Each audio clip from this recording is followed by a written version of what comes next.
So this class will be on the fifth Rootrace.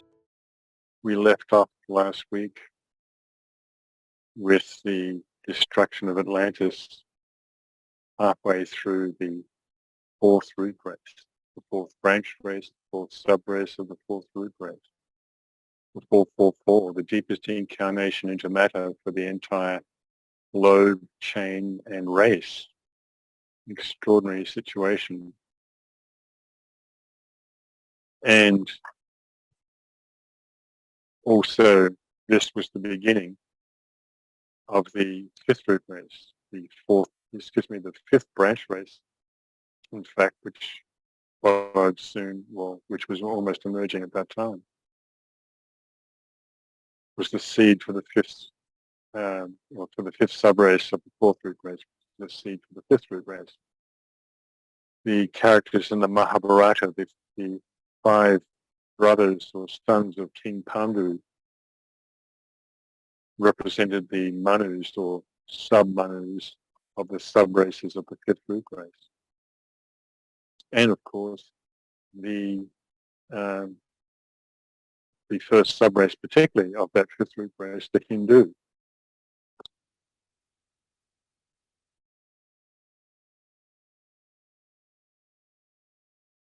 So the Tibetan tells us the forces of light triumph because the hierarchy was forced to intervene potently and with the aid of certain great lives extraneous to our planetary life. They brought the Atlantean civilization to an abrupt end after a long period of chaos and disaster.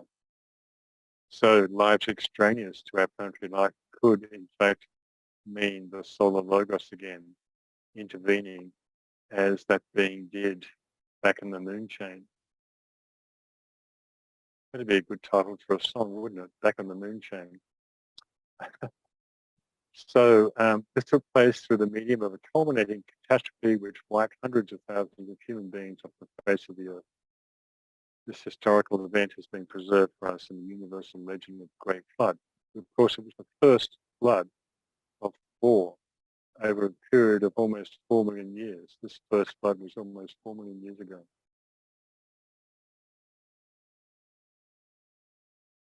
And it took place after the Great War, the Mahabharata, which holds the fullest account of the deluge. This book, in other words, this story, 36 years after the war.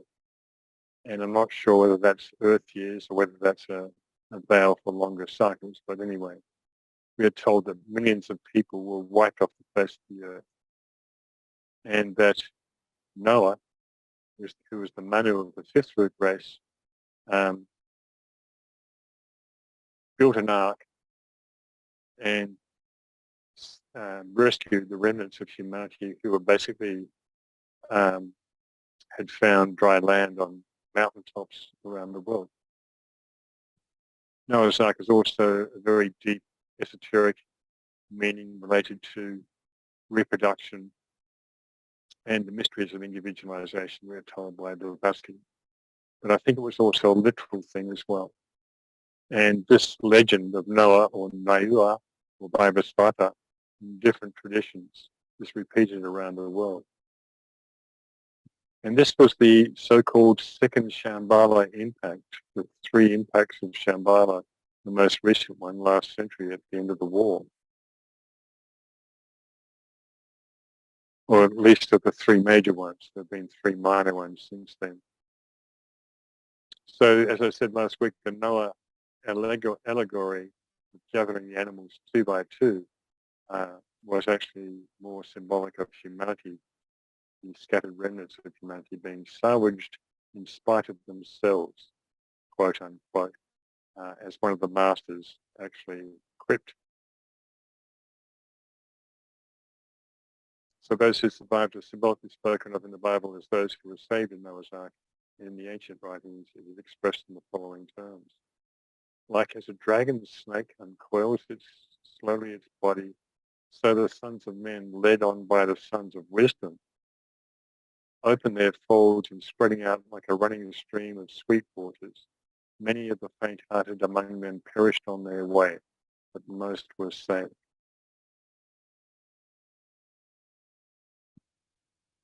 And of course, this diagram you're familiar with, the fourth subrace gives me the fifth subrace is giving birth to the fifth, or the first subrace of the fifth root race, the Hindu Persian, which is in fact the root, the fundamental foundation of all the Western races that followed after. And here they are, more specifically with timelines. 5.1, 2, 3, 4, 5, and 6. 5.1, the Hindu Persian, the Akkadians and the Ethiopians who travelled west from the Indian subcontinent and created those other tribes, if you like. So we're talking Persia, modern-day Iran, getting towards the Middle East.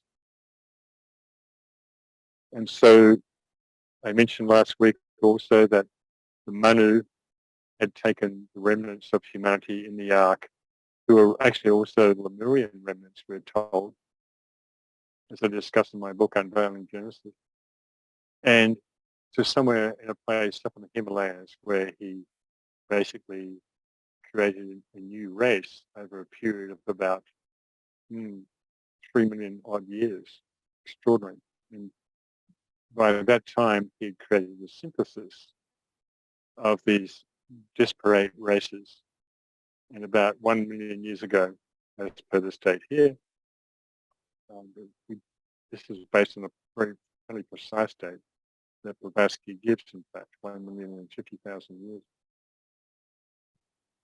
That group was allowed to enter into northern India as the first subrace.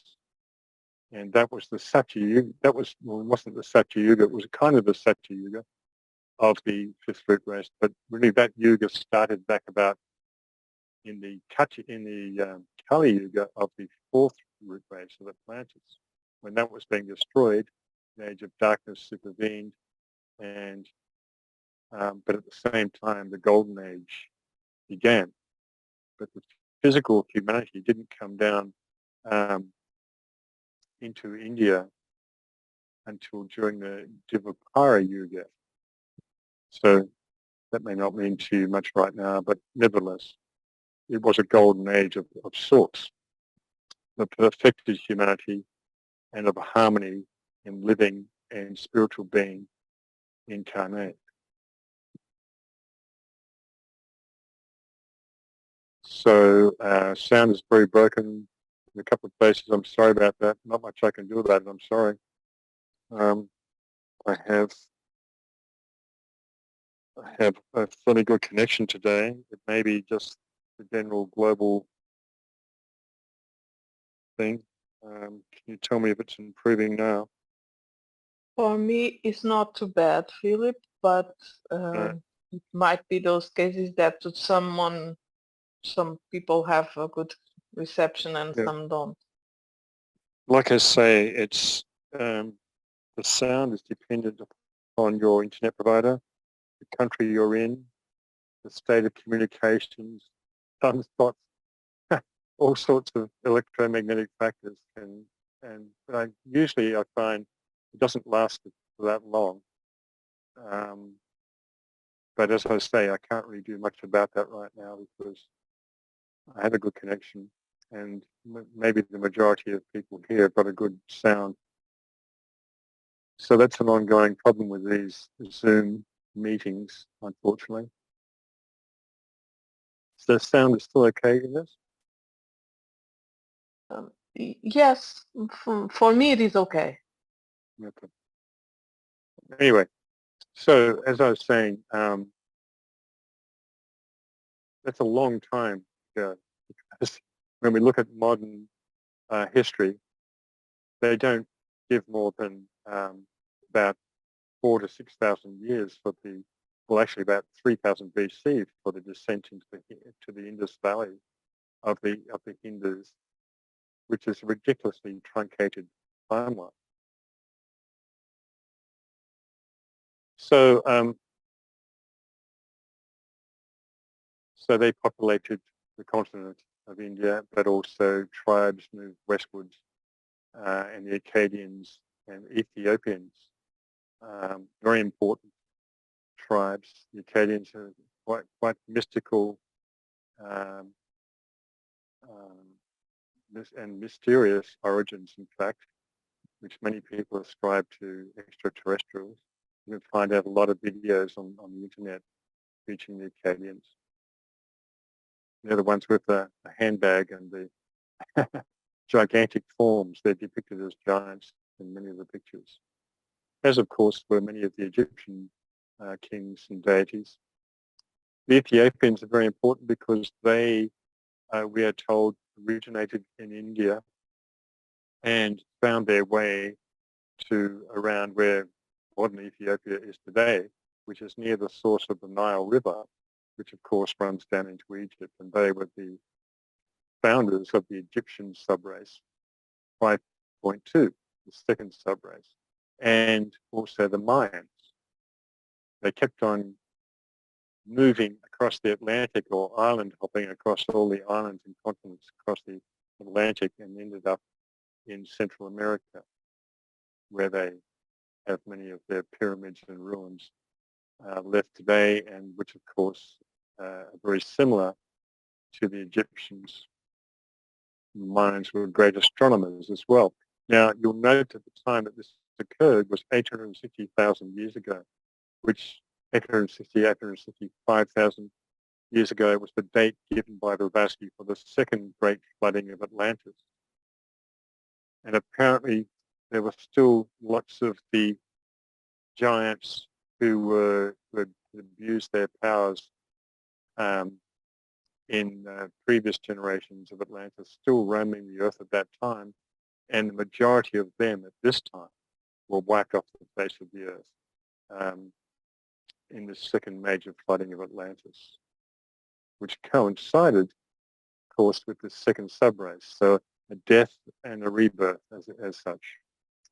The Egyptians and the Mayans, in fact, were had been around for about 1.5 million years before, as part of the latter subraces of the Atlantean Rootrace. So we always have this overlap. There's no clean and clear sort of linear back-to-back sort of emerging and passing of each subrace or Rootrace.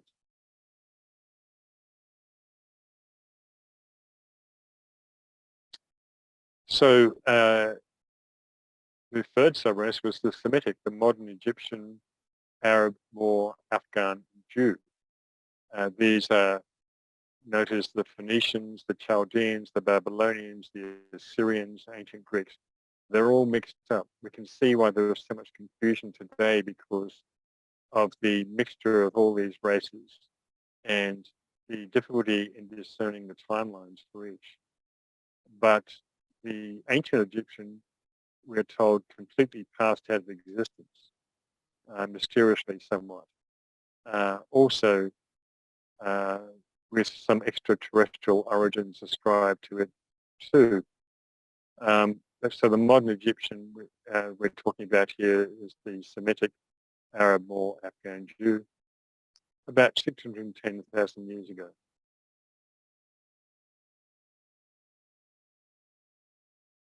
And then we reached the fourth subrace, the Celtic Latin, which is Italian, Spanish, French, Irish, Scots, Welsh, about 450,000 years ago.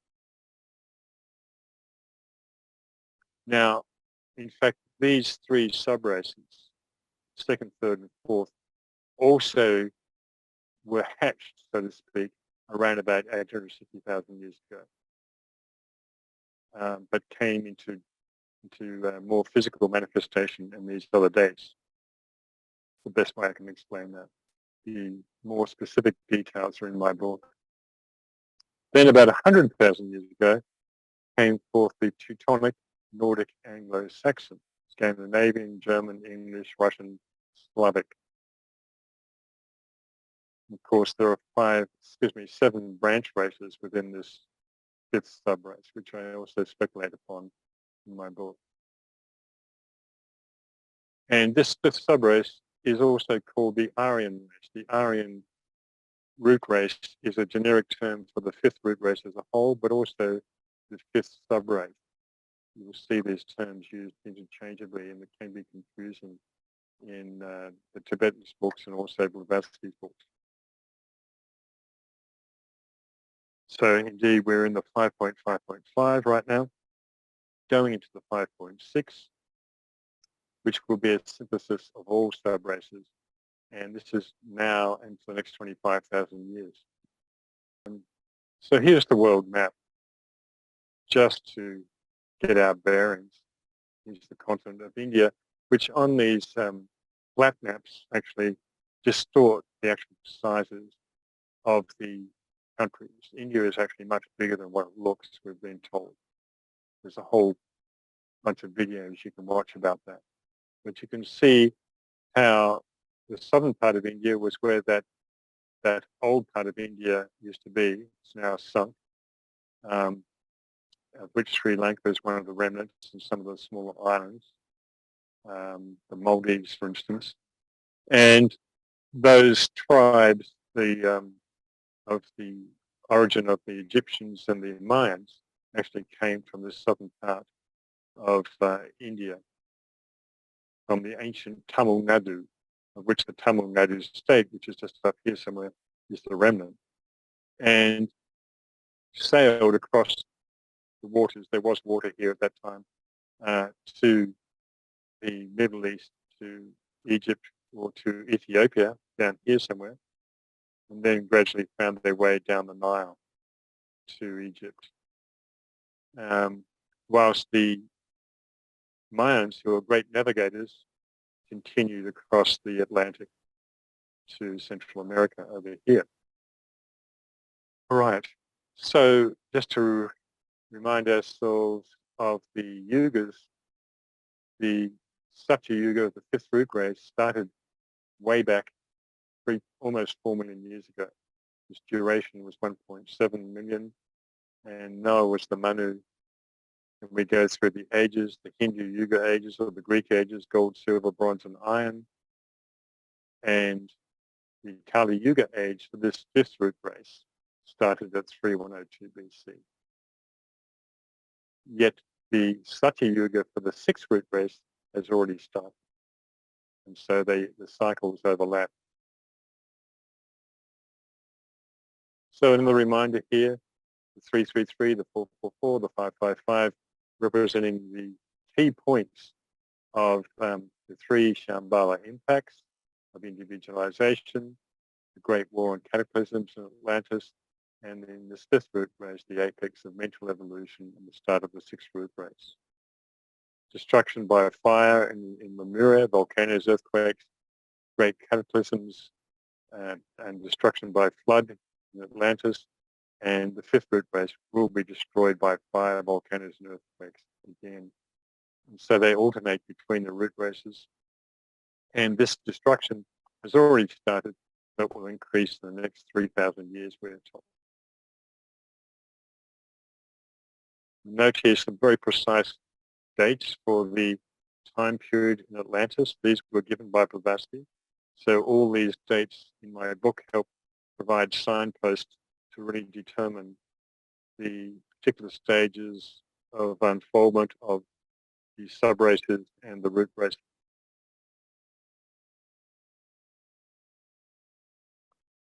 And I mentioned the patriarchs, the Jewish patriarchs from the Bible. So we have Enoch as the first, or also by the Father Manu.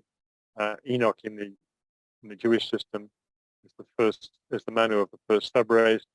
Menes, the ancient Egyptian king, as the second subrace Manu.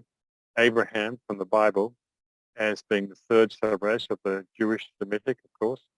And the timelines appropriately were approximately the same as the ones I just gave you before in the other table. We have Isaac, the Manu of the fourth subrace, the Celtic subrace, Jacob, and the sixth subrace, Moses. But Moses is an enigmatic figure. He can also be seen as being way back at the beginning too. So many contradictory statements about Moses. which I explore in my book as well. And so in this table, which is also my book, all these tables from my book, you'll find the bolded parts here on the table are the crossover times. The 3.5.5 Seth. Okay, the Lemurian subrace begins. The crossover to early subrace of Atlantis. The various ages of these patriarchs, which, as I mentioned last week, can be multiplied out by 360, and which gives the true duration. Just got to make a note here for myself to look at something later. All right. The so-called years of the gods that I mentioned. And so we have, these are handy reference tables anyway, for those of you who want to look at them. We remember Lamech, father of Noah, and his begetting or begatting of Noah. In other words, the previous Manu seeds the next Manu. These are Manus, these beings, these patriarchs, remember. Okay, so Lamech means the father, or U-Lom-Ak, the father of the age, or the father of him, Noah, who inaugurates a new era or period of creation after the pralaya of the deluge. Pralaya means interval of time or interlude. Furthermore, both father and son answer to Aquarius and Pisces in the zodiac, and thus the former belonging to the airy Aquarius and the latter to the watery Trigons. They close the list of the biblical myths. It is fitting that Lamech Aquarius is the father of the fifth root race. Aquarius has only one ray passing through it, the fifth ray, and the destiny of the fifth root race is the development of mind or manas, symbolized by the number 5 and of course the 5-pointed star of Venus, ruler of the fifth ray, as I have at the beginning of my talk here. Many pentagrams inside each other here. Lamech's wives, Zillah and Adar, also represent the previous synthesis of the Lemurian Atlantean root races that go toward the seeding of the fifth root race. Remember I said before that Noah gathered up the scattered remnants of even older Lemurians as well as Atlanteans at that time. This was a big breakthrough for me, discovering this when I was doing this book about Zillah and Adar. So many important characters, and similarly, not just in the Bible, of course, but the Hindu Mahabharata and many of the other Hindu teachings, different characters represent different posts or offices that they hold. The office of the Manu, the office of the Christ, and so forth. So although Noah is the patriarchal Manu of the fifth root race per se, his assignation to Pisces is appropriate symbology for the Atlantean floods, Pisces being a water sign, the fishes, in which he rescues the remnants of Atlantean humanity. And so other tables similarly from other talks that I've given on this look at the 333, the 444. The physical development on Lemuria, and the yoga there was happy yoga, physical yoga. The degree aimed for was the first degree initiation. This was between 21 million years ago and about 15 million years ago. Then the Atlantean, emotional development, second degree, and of course the mental development in the Aryan or fifth root race, the third degree. So the subraces of the fifth root race, Greece and Crete was more about 16,000 years ago, but was part of Atlantis as well, like the furthest outpost of Atlantis from the Atlantean Ocean. We have Greece, Crete, foundation of modern Europe, in fact, and of modern democracy. What's left of it? Yeah. So from one point of view, the Lemurian root race was the first root race, even though it was the third. It's the first human root race. Okay, the Atlantean is the second human root race, and the fifth root race now is the third root race in that context. We look at this spiral here to the left, the spiral of evolution in decreasing circles as it becomes more refined and more advanced. That is a kind of a good way to look at the evolution of consciousness and of cycles as well, in fact. 7 planes of the solar system, and I've got highlighted here the mental plane. Of course, the 3 higher subplanes being the seat of the soul, the egoic body, causal body. So we have traveled from individualization in Lemuria down to the Atlantean 4.4.4, the deepest incarnation into matter, and we're now up on the ascending arc, have been for about 4 million years, in fact. And so we've moved from individualization to much more conscious initiation in this Aryan or fifth root race. So again, these sub-races, some theosophists like Leadbeater get these mixed up, and another commentator called A.E. Powell, his books, which are very hard to get these days.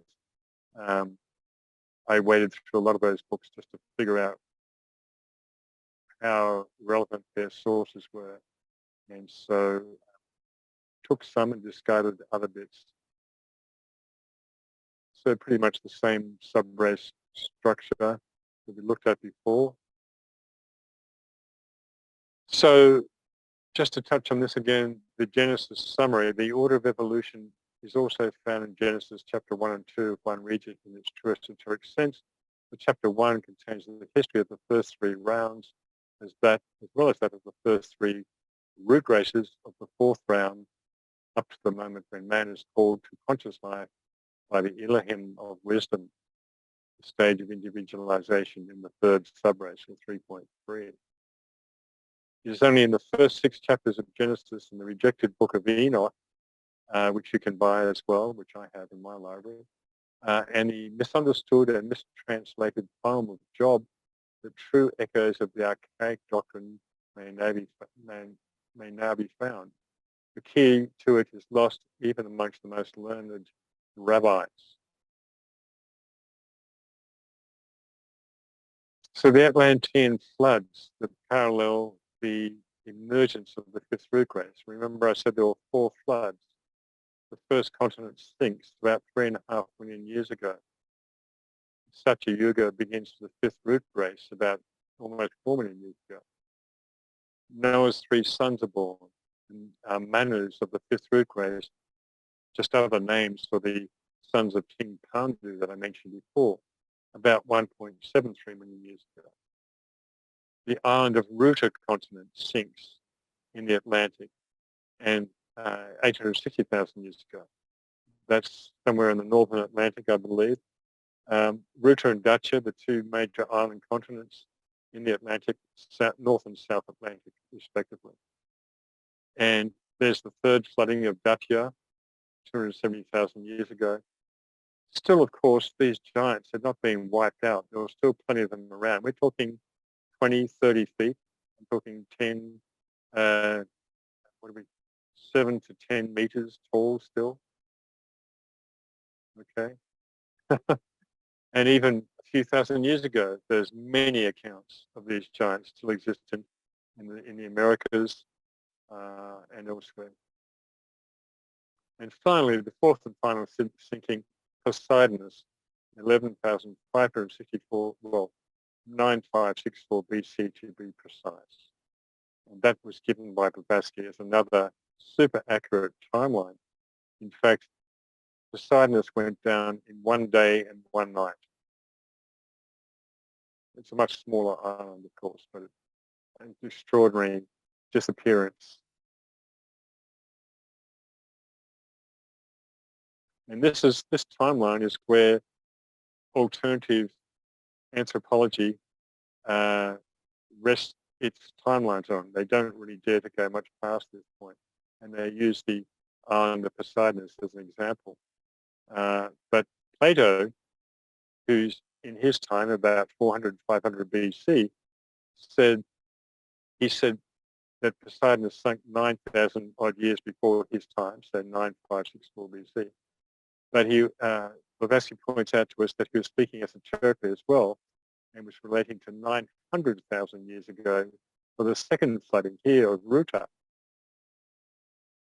Here we have an ancient famous painting of the Tower of Babylon, and the many stories about it in the Bible and other traditions has a lot of bad press, and not without good reason. This was the era of Nimrod, one of the giants of that time, around about, 600 to 800,000 years ago.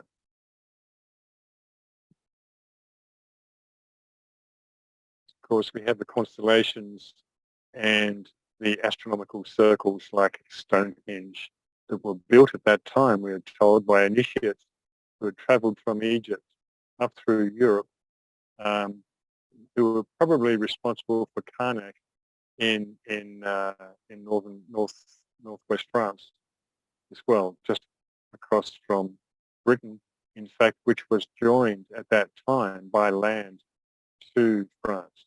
You could walk across from France to Britain at that time. And of course, they used the ancient technologies of sound to build a lot of these structures and erect them. Plus also, they were still gigantic in their stature, 7 to 10 meters. So manhandling some of these large stones would not have been too difficult for some of them.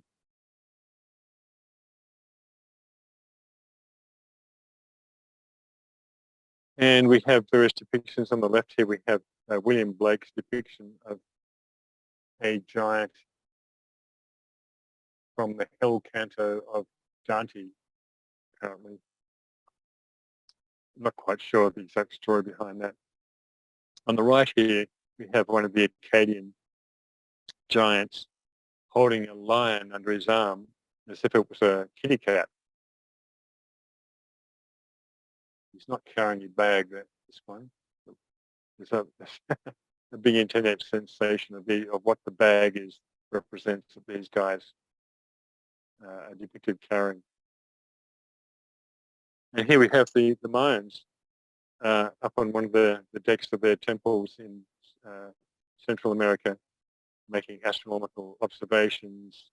We've got these long, great papyrus screeds that they're writing on. They say that the astronomy of the Mayans was as accurate, if not more accurate, than modern day calculations, and very precise. So we see here the presence of the fifth ray of advanced consciousness in this second subrace of the fifth root ray. Of course, the second subrace also represents the love-wisdom aspect. So this is why the Mayans and Egyptians were so advanced. The Egyptians probably had the edge on advancement, but I'm not quite sure about that, given the sophistication of their building and so forth. But we are told that by Blavatsky that the mighty ones, quote unquote, visit the earth at the end of certain procession cycles and leave their monuments behind. So in the case of the Egyptians, they may have very well had these beings come from other worlds and assist with the building of pyramids and so forth, which no one can still figure out today how they were built. Many theories, of course. So we have the Mayan pyramids, South America, step pyramids. And of course you see this in Cambodia as well. The ruins in Cambodia are all pyramidal in construction, and they all originate from India, in fact.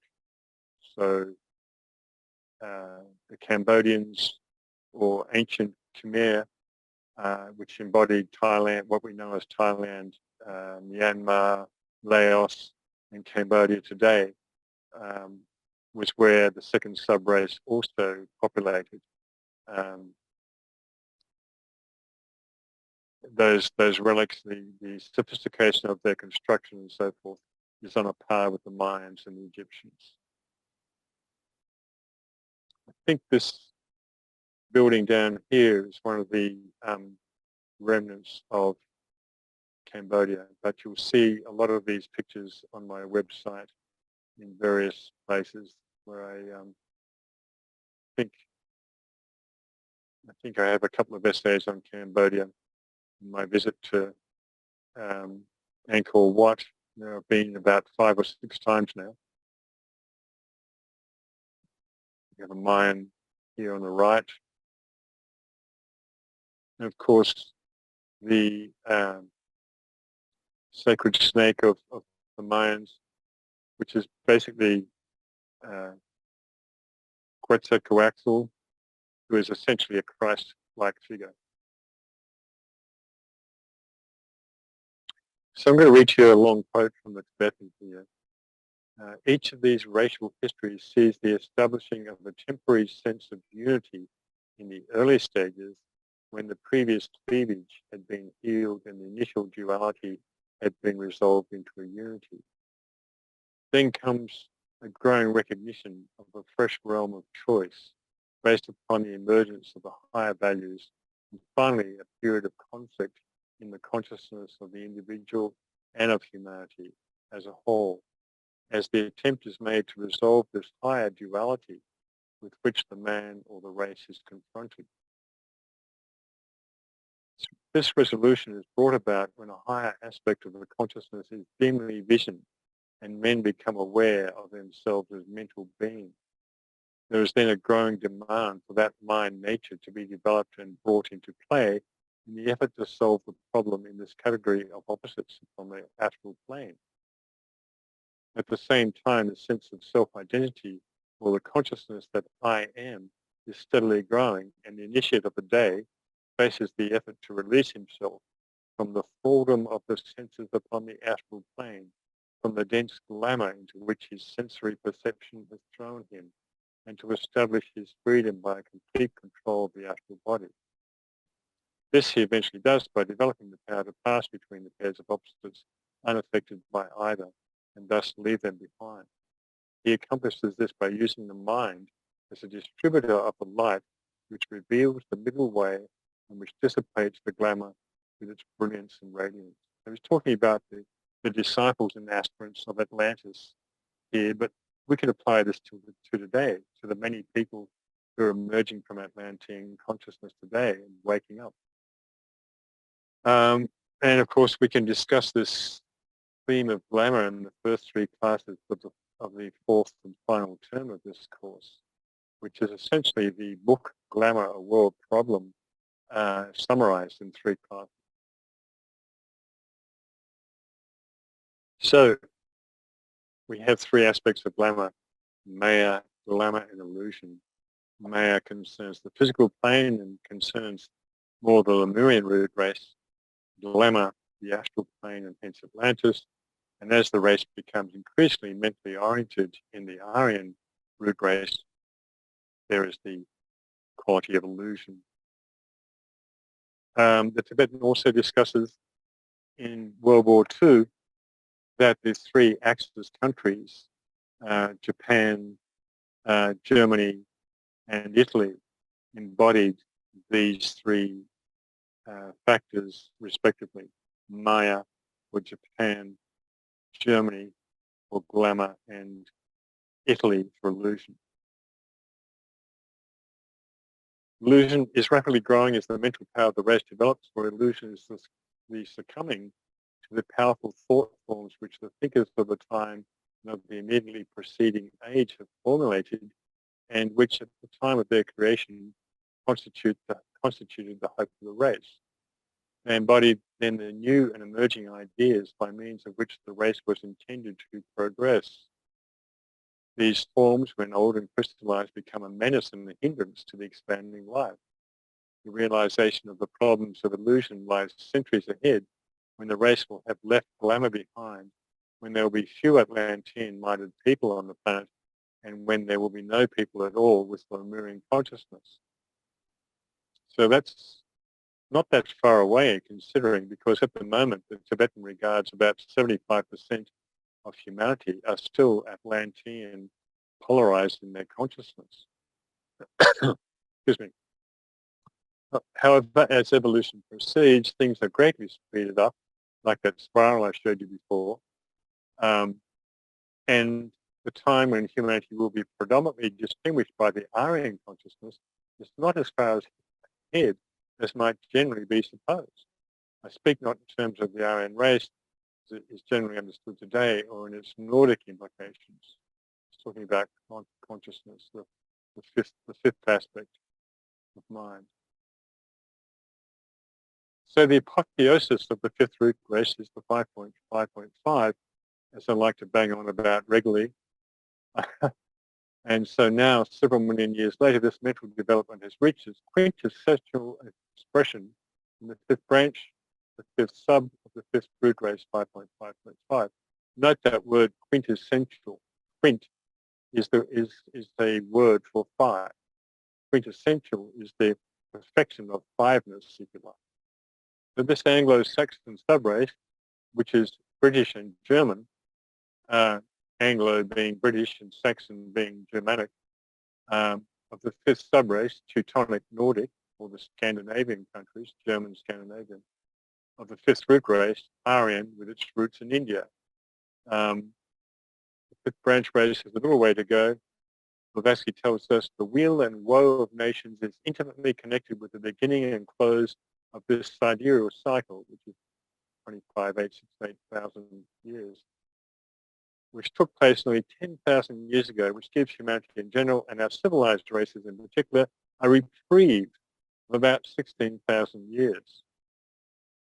Bear in mind that there are several identifiable cycles of this duration, such as the Greater Aquarian cycle, just beginning and current with the Lesser Aquarian cycle, so this Greater Aquarian cycle will be running for 25,000 odd years too, and will precede the first real manifestation of the sixth root race in South America in the area we now call Brazil.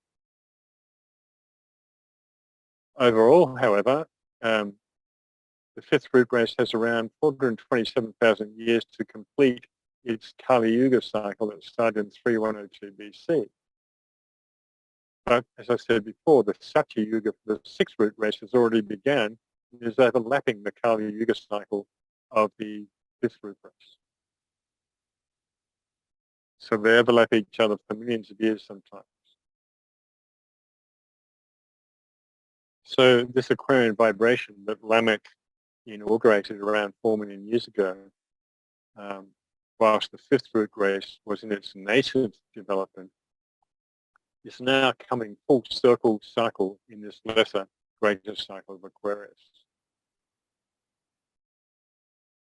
This 5.5.5 is quintessential expression, not by the whole race, but by enough of the race for it to be the seed of the next root race.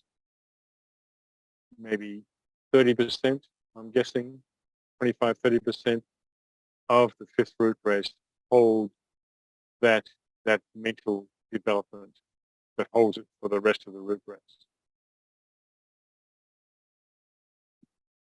Just, of course, at a higher level with the masters of wisdom, of which there's only 63 on this planet, manage to watch over humanity of almost 8 billion people.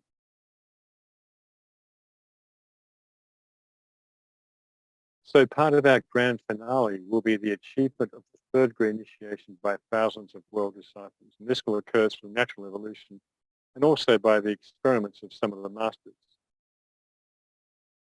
DK says, other masters are doing the same as I am doing. We hope during the next 500 years to present several such groups to the one initiator, which is another name for Sanat Kumara, who presides over the third degree and higher initiations.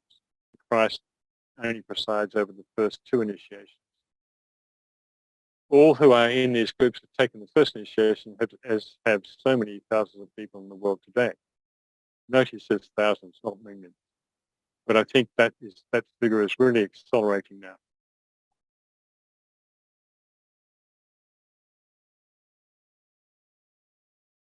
Here we have beautiful Egyptian papyrus depicting initiation, the various headdresses and symbols. Of course, this is Isis down here, the goddess Isis, with her wings outstretched. And the candidate for initiation is in the middle here between these two hierophants, both of them female in this picture. In this one over here, I think this might be Isis as well, I'm not sure. But this is Osiris over here, sitting on the throne. And of course, there's a cat underneath the chair. The Egyptians were big on cats.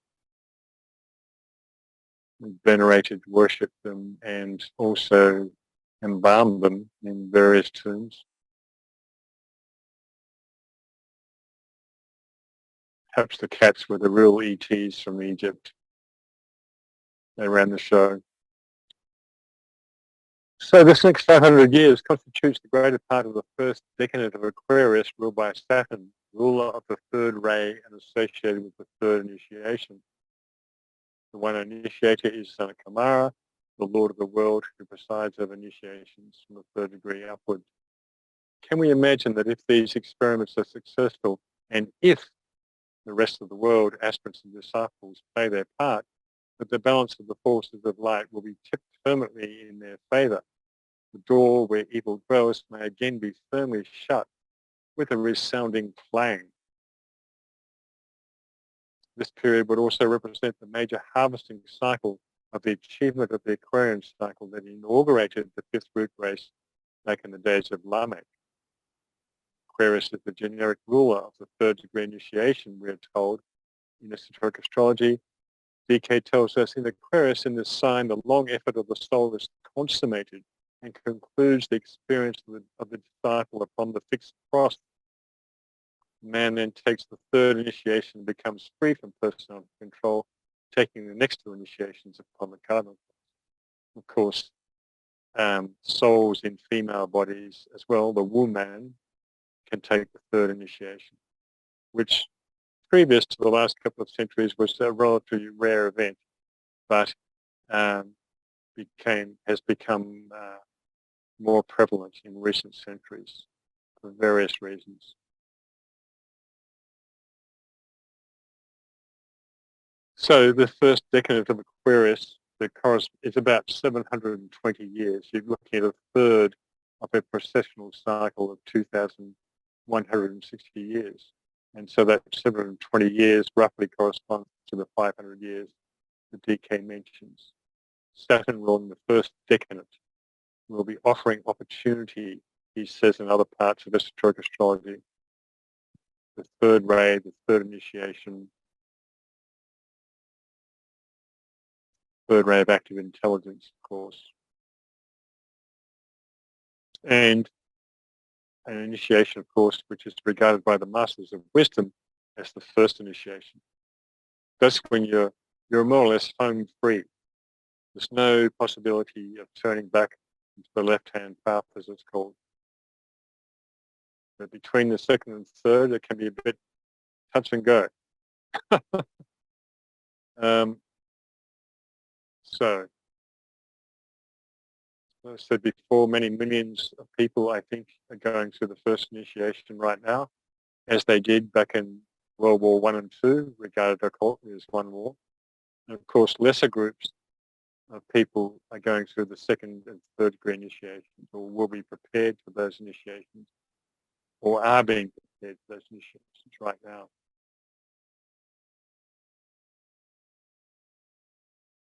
Some of you may recognize this well in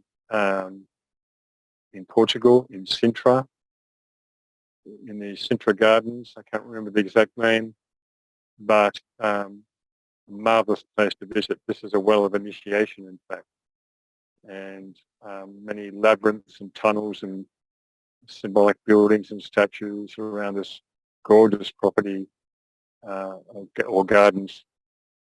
And Quinta da Regaleira. Can you say that, Inês, for us? Can you pronounce it properly? Quinta da Regaleira. Okay. Quinta da Regaleira or something like that. I probably mangled it. That's all the amount of slides I had prepared for the day, so we have plenty of time to go back over things. Maybe I went through this a little bit fast, I'm not sure, but we can go back through this and tackle any part that you may have not been so clear on. Bear in mind, all these subraces are mingling with us still today and are developing along their own lines. They also have their own yuga cycles as well. Apparently the Semitic is in their particularly dense Kali Yuga cycle right now, even though the whole fifth root race is. And so various of these subraces are in different Yuga cycles. And we are told too that the nations, such as the Italian, Italy, Spain, France, Ireland, and so forth, Germany, are the leaves on the tree of the branch races, which are the branches on the tree of on the branches on the branches of the subraces, which of course are the branches on the trunk of the root race tree. So you could even say that the nations of the flowers on the tree, flowering the efflorescence of their development, of a branch race along a particular line. Of course, next week we'll explore the nations, and I've mentioned many times in my newsletters the coming forth from the soul of a nation. For instance, I mentioned Germany in one of our classes, the fourth race souls in the fourth race cycle several centuries ago that came forth and expressed great music for the world. And we're coming into another fourth race cycle where another crop of musicians will come in and express a new form of music and art, we're told. Will I give more insight on the delay within the moon chain, if I'm recalling and identifying the issue correctly? I did last week, I believe, or the week before. I think both the last 2 weeks. So if you were here, you would have heard my my reading of several passages about that. So I'm not sure whether you caught it, but you can catch up if you missed it on our video. Rachel says, why did the Manus in the Bible live to around 900 years in contrast with modern size of giants? Whoops, to contrast with the size of giants to our relatively short height in modern times. Okay, well, I think I mentioned in the last couple of weeks as well that the stature of human beings, the height of human beings, and has gradually diminished since ancient Lemurian times to a more refined and shorter stature because of the increasing stature of the mental body. So not needing a large form to inhabit. And Blavatsky tells us that indeed that in those times, humans did live for 900 years or 700 years as per the age of the Manus. So it's a very clever double kind of meaning with those ages. And so we are down to the fifth subrace where we're living about 100 years, more or less, 1 century. Maybe, so maybe at the beginning of the root race, in the first subrace, people lived 2 or 3 centuries. but certainly back in Lemurian and Atlantean times, the humans lived a much longer time, apparently. I do discuss this in my book somewhere, Unveiling Genesis. Helen, I think it is, HK, says the Chronicle of Akakor has something to do with the Temple of Ebers. Do we know something more today about this temple in the jungle? Yes, I did touch on this with regard to an essay that I wrote regarding an explorer who went to, an English explorer, who went to South America looking for Shambhala. Percy Fawcett, explorer. You look him up under search by subject on my website. I have a little article about him. It's only a few paragraphs, but essentially his story was epitomized in the movie called The Lost City of Zed, or Z. His brother was a theosophist. He was clued up on a lot of esoteric teachings himself as well, and he was kind of like the inspiration for Indiana Jones. He disappeared in a Brazilian jungle around 1925, allegedly searching for Shambhala or El Dorado. So he was an Aries, daring Aries. I might have written something else about him on my website somewhere as well, but I suspect that story that you're talking about, Helen, is related to that. But I have not heard of that myself. I'll have to, I'm not sure whether you've spelled it properly, but I will have a look for it after this class. And maybe talk more about it next week. Funny, I'm just on this page of Glamour and Maya and Illusion. Oh, you can't see that, but I'm not sharing this page. Yeah.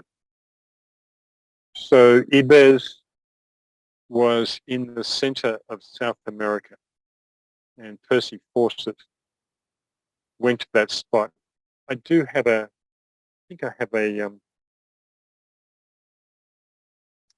a PowerPoint presentation on it actually, or it's part of a PowerPoint presentation on the 3 Shambhalas. I cannot recall now. Anyway, that temple of Ibez was the first place for initiation. It was near the original Shambhala, which I suspect was near Lake Titicaca, that borders Peru and Bolivia, or maybe it was further up towards the middle of Brazil. But that place in the middle of Brazil is actually the geographical center of the entire continent of South America. So it's still active, obviously. There are various esoteric groups that have communities around that area that believe, or in fact, I believe there are people that are specially selected to go into these secret communities who are being prepared for the 6th Rootrace. You see all sorts of wild, wonderful stories about this. And a lot of people are attracted to that area in terms of just simply having a spiritual retreat. So that original Shambhala will be reactivated. In fact, I think it's being reactivated now, but will be reactivated in the 6th Rootrace. So the Shambhala of the original Lemuria, of which South America was part, will come full circle in the 6th Rootrace. So the current Shambhala, of course, is in the Gobi Desert. And if you haven't been to Mexico, it's really quite an astonishing place to explore a lot of these pyramids of various races besides the Mayans, the Incans and the Aztecs, of course, which came later, and adjoining countries to Mexico, along the peninsula of Central America. perhaps that's enough for one day then. A lot to absorb again, of course. So we come from many millions of years away, and next week we'll be coming more or less into the present last few centuries to examine the evolution of our most recent races up until now.